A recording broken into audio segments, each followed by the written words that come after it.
Hi everybody.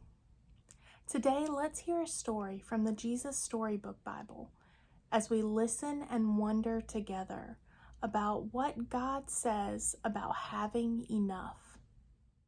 Wherever Jesus went, lots of people went too. They loved being near him.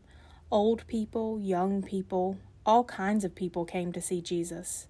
Sick people, well people, happy people, sad people, and worried people. Lots of them, worrying about lots of things. But what if we don't have enough food? Or clothes? Or suppose we run out of money? What if there isn't enough? And everything goes wrong? And we won't be all right? What then? When Jesus saw all the people, his heart filled with love for them.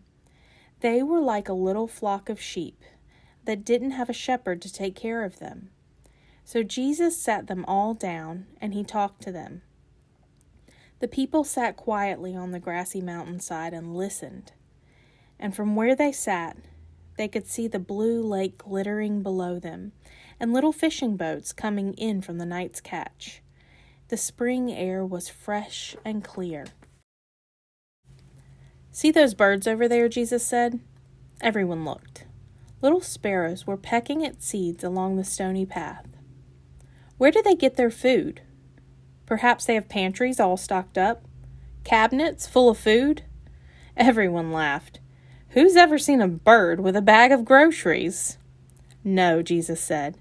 They don't need to worry about that, because God knows what they need, and he feeds them. And what about these wildflowers? Everyone looked. All around them, flowers were growing. Daisies, pure white lilies.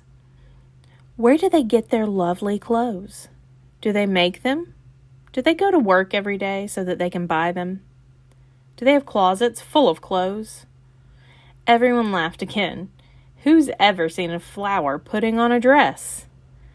No, Jesus said. They don't need to worry about that, because God clothes them in royal robes of splendor. Not even a king is that well dressed. Now, they had never met a king, but as they gazed out over the lake, glittering and sparkling below them, the hillsides dressed in reds and purples and golds, they felt a great burden lift from their hearts. They could not imagine anything more beautiful. Little flock, Jesus said, you are more important than the birds, more important than flowers. The birds and the flowers don't sit and worry about things, and God doesn't want his children to worry either. God loves to look after the birds and the flowers, and God loves to look after you too. Jesus knew that God would always love and watch over the world God made, everything in it.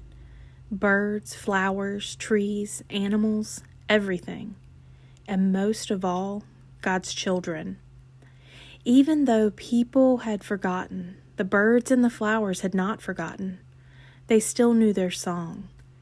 It was the song of all of God's creation, that God's creation had sung from the very beginning. It was the song people's hearts were made to sing. God made us. God loves us. God is very pleased with us.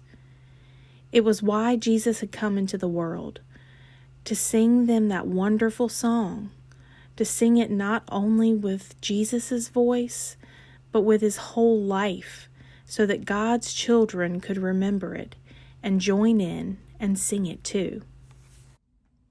I wonder what your favorite part of this story is. I wonder how this story reminds us about having enough,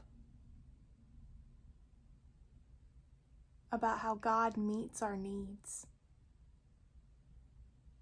I know for me, it's really easy to get those nice catalogs in the mail and start flipping through, seeing the newest and shiniest things. I want. But next time you think that you want, take a minute to pause. Maybe go outside and go on a walk with your grown-up. Look for the birds and the flowers and see that they have everything that they need.